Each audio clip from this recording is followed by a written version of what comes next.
honor to yield to our Democratic Whip, Catherine. Thank you so much, Mr. Leader. We are so grateful for your leadership and your vision at this point of healthcare crisis, and I'm proud to be here with these representatives in leadership of our caucus.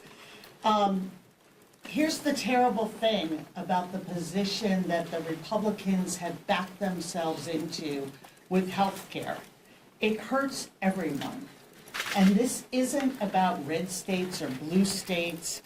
These premium hikes, these cuts, are going to make healthcare more expensive and harder to obtain for every American. We had a hearing today in the Capitol, and we were joined by a 29-year-old woman, Mariah Plant from West Virginia. And she told us about her family's struggle. She is the full-time caretaker for her brother Matt, who suffers a lot of disabilities and needs to be home and be on Medicaid. And without that support, she doesn't know how she would be able to provide for her brother. She also runs a small business and receives a tax credit so that she can afford health insurance under the ACA. So she is looking at potentially a cut to Medicaid that jeopardizes her ability to care for her loved one and her family, and in the immediate future, a steep rise in premiums and no ability for her to make that up. Her budget simply doesn't stretch that far.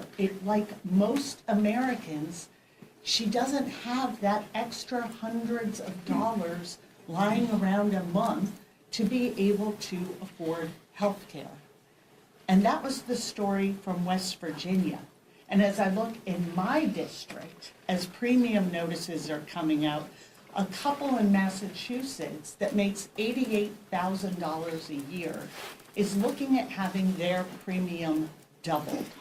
If we go to Speaker Johnson's hometown of Benton, Louisiana, that same couple making $88,000 will see a tripling of their premium, 3 times.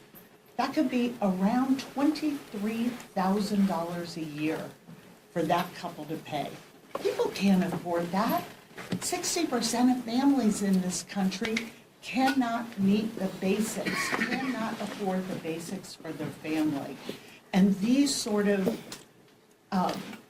dramatic jumps in premiums are what is going to pull them under. So here we are, and we implore the Republican Party, go talk to your neighbors and hear their anxieties about what's happening to their health care, what's happening in your shutdown you're imposing on them, and get on a plane and come back to Washington and get to work in reopening this government and protecting health care and the